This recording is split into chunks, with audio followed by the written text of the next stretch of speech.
พี่น้องเพื่อนมิตรทั้งหลายเนาะมื้อนี้ก็ประมาณพะเลาะสิพาท่านผู้ชมไปเบิ่งไปเก็บภาพวิถีชีวิตของชาวบ้านท่าเรือเนาะชาวบ้านท่าเรือม่วงสุม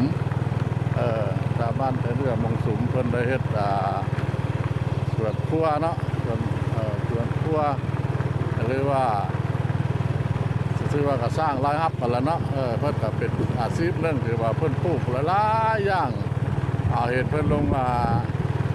คลิปลงไลน์เนาะแล้วก็สิพาท่านผู้ชมเนี่ยไปฮู้ไปเห็นไปเบิ่งแบบอย่างเอาประเทศอะไรปลูกหยังได้วิธีบริบาลรักษาแนวใดเนาะไปเบิ่งพร้อมกันเลยเนาะ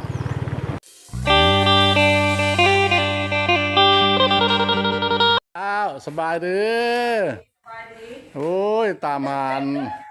ย่ายลำคนดังนี่กับบ่แม่นธรรมดาเหาะใต้เหาะเหนือบ่มีทางเข้าเข้าบนเก่าโอ้ยเพิ่นน่ะเฮ็ดเจ้าของเด้อท่านบนกวนลูกอีกแล้วพ่วงลบไปลบมาแล้วไปเข้าตรงปุ้นเจ้าของใหญ่ตัวพุ่นออกมาได้มาฮอดมาถึงเพิ่นละเด้อท่านผู้ชมเอ้ยสบายดีอยู่ดีมีแฮงอยู่บ่ไปสิได้อ้ายเด้อผู้โคตรทักอยู่ลูกโอ้สัพเพนอยู่น่ะกินมันลายสุขภาพแข็งแรงอยู่เนาะแข็งทักบ่อยากเห็นแล้วเดี๋ยวนี้จะพรน่ะคือว่าบ่อยากเห็นแล้วนะเอาตีว่าสบายดีสบายดีโอ้เฮ็ดเองเลยเนาะบ่ได้จ้างกรรมกรนำบ่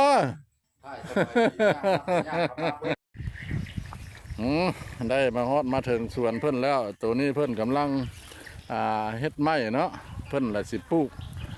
กเป็นผักกาดซ้อมผักกาดไปสั่งละปลูกเอาเบี้ยมันไปแล้วเพิ่นก็โบงแล้วเพิ่นก็เอาไปนั่นล่ะป้อนท้องตลาดนี่เนาะแขวงขมวนเฮานี่ล่ะสร้างรายรับเพิ่นก็บ่ได้แม่นอยู่ธรรมดาท่วมเฮ็ดได้ทำได้เพิ่นก็เฮ็ดเองเพิ่นถามเพิ่นเพิ่นเฮ็ดเองเลยเพิ่นรดน้ำเองอันนี้น่ะคือทางอาใหญ่เพิ่นเนาะคือบ้านสบายดีกินนี่แหละทางยายลำเพิ่นทางนี่แหละทางเพจทางไลน์เพิ่นนั่นละเพิ่นก็ปลูกผักทุกชนิดจากน้อยในเพิ่นก็สิได้กะเกี่ยมเอาดอกไม้เนาะดอกดาวเฮืองเพราะว่าคนเฮาเนี่ยก็ได้ใช้จ่ายหลายดอกดาวเฮืองเนี่ยมาฮอดวันนั้นมาถึงก็ได้ผู้คนหลั่งไหลมาก็ได้ซื้อดอกไม้ทูบเทียนไหว้พระขอพรสิ่งศักดิ์สิทธิ์เนาะไก่บุพอเท่าใดก็สิฮอดแล้วนี่ก็คือส่วนพักเพิ่นเด้อท่านผู้ชมเลยกว้างขวางดีได้เป็นครอบครัวหนึ่งที่ว่าขยันมั่นเพียรคันภาษาลาวเฮาว่าดุมั่นนั่นล่ะคันภาษาเพื่อนบ้านแล้วว่าขยันมั่นเพียรเพิ่นก็แนวซื้อเพิ่นจังซื้อแนวเพิ่นบ่ได้ซื้อเพิ่นก็บ่ได้ซื้อโอ้ยพักไปขายนี่ล่ะไปซื้ออันนั้นอันนี้มากินแบบนั้นนะมานำกันกว้างขวางได้ท่านผู้ชมเอ้ยผู้เพิ่นมีสารพัดไปเบิ่งน้ำกันนี่สิไปเบิ่งอย่างสวนดอกไม้บานนะไปพร้อมกันเลยนี่แหละได้มาฮอดมาถึงแล้วเด้อมันนี่มันเป็นสวนอันนี้มันเป็นผักกาดซ้อมแล้วก็ผสมประสานกับกกดอกดาวเฮืองเนาะดอกดาวเฮืองพวกท่านผสมรวงลายเพิ่นสิกซีเมนต์กะเกี่ยมใส่งานบุญพระธาตุสีโคตรตะบองนี่นะเนาะบุญพระธาตุสีโคตรตะบุญเฮาแล้วใกล้สิมาฮอดละบ่พอเท่าใดมือก็ฮอดเนาะเพิ่นก็สิได้เอาดอกไม้นี่แหละจักสิพอบ่พอลูกค้าเนี่ยเนาะเพราะว่าลูกค้านี่แหละลั่งไหลมามากหน้าหลายตามาแต่ละคนก็ได้ซื้อดอกไม้ทูบเทียนมากราบมาไหว้มาขอพรสิ่งศักดิ์สิทธิ์เอาก็ได้ใส่ดอกไม้หลายดอกดาวเฮืองเพิ่นแล้วก็ผสมประสานกับผักกาดซ้อมน้ำท่านผสมเพิ่นเฮ็ดมาหลายปีแล้วไงลำในเพิ่นเฮ็ดมาหลายปีแล้วเพิ่นเป็นอาชีพแม่สิเพิ่นอายุแก่เพิ่นก็ยังดุมั่นขยันเพียรอยู่สามารถยืนอยู่ได้ในสังคมเนาะโอ้ยเกือบทะลักท่านผู้ชมเบ้ยอันนี้ล่ะดอกดาวเฮืองไป ผสมเดียวกับมักทั่วผสมกับมักทั่วพักเหงาอันนี้เราเป็นเฮ็ดผสมประสานแบบบ่ให้ดินในป้าว่างเนาะให้โอ้ยให้มันสวยสดงดงามดอกดาวเรืองเพิ่นมีสีเหลืองสีแดงด้านผู้ชมเลยเด้เพิ่นเถื่อเอาเนื้อที่เนาะ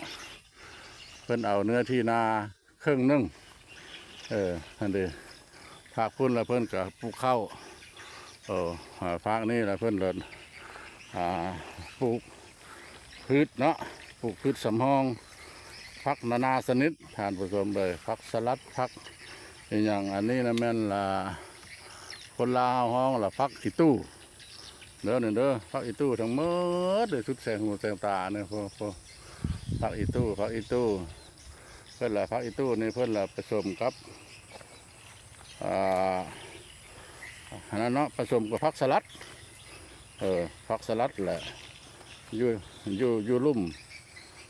พักอีตู้เราถือว่าอยู่ทึงเป็นเฮ็ดนานเดียวแต่เฮ็ดสองชนิดเนาะคือตัวนั้นแหละเพิ่นเฮ็ดพักสลัดแต่ผักกาดซ้อมน้ำแล้วก็มักทั่วทานผู้ชมเลยอันนี้ก็ว่าครอบครัวแบบย่างเนาะครอบครัวตัวแบบอยู่บ้านท่าเรือม่วงสุมเด้อท่าเรือม่วงสุมเมืองท่าแค่แขวงขมวนถือว่าเป็นครอบครัวหนึ่งแต่ว่าดุมั่นขยันมั่นเพียรแม่แต่อายุเพิ่นก็เข้า60-70แล้วเนาะแต่เพิ่นก็สุขภาพเพิ่นก็ยังแข็งแรงดีแต่ย้อนหยังเนาะย้อนปัจจัยหลายอย่างอันนี้กับแมนบ่มีอย่างเลยเด้อนี่เด้อแม้แต่ดอกดาวเฮืองไอ้ต้อยเพิ่นสิรอรับอันนี้ละรอรับงานบุญมนัสการพระธาตุสีโคตรบองนี่แหละเนาะใกล้สิมาฮอดแล้วก็ยังอีกแต่เดือนหนึ่งเนาะเดือนปลายก็อาจจะฮอดเพราะว่าเดือน3เพ่งบุญพระธาตุสีโคตรบองเฮาเนาะพระธาตุสีโคตรบองเฮาโอ้สวยสดงดงามทานผู้ชมเอ้ยสวนดอกไม้ใหญ่ล้ำบ้านม่วงสุมเมืองท่าแขกแข่งขมวนสวยสดงดงามเนาะเป็นสวนดอกไม้ผักปลูกนานาชนิดล่ะเต็มไปพอมีมัดทุกชนิดชนิดใดก็มีชนิดใดก็มีเนาะจีว่าลายไล่เติบนะพันไล่เป็นไล่เนี่ยเฉพาะอยู่นี่คืออยู่ราวประมาณ4 ไร่เนาะ3 ไร่ 4 ไร่แล้วภาคพุ่นบางอีกภาคพุ่นมันเป็นเพิ่นกำลังขยายเป็นผักกาดซ้อมทั้งหมดตอนนั้นมาเบิ่งสวนกล้วยเนาะสวนกล้วยของยายลำเพิ่นกะความจริงแล้วเพิ่นกะบ้านเฮือนเพิ่นกะอยู่ในบ้านเพิ่นเนาะในบ้านม่วงสุมแต่เห็นว่ามีดินมีดอกแล้วเพิ่นก็ได้มาเฮ็ดมาทำเนาะมาเฮ็ดมาสร้างเพิ่มผลิตผลเฮ็ดหลายแล้วก็กลายเป็นสินค้าแล้วเมื่อเฮ็ดไปแล้วปี1 2 ปีเห็นว่าไปได้แล้วเพิ่นก็ได้ขยายออกไปเรื่อยๆเนาะอันนี้มันเป็นรอบๆให้นาเพิ่นเด้อทงนาเพิ่นกับปลูกต้นกล้วยนี่ล้อไปเดี๋ยวนี้เด้อนี่เด้อนั่นนะรอบนี้อันนี้ก็คือซีเมนต์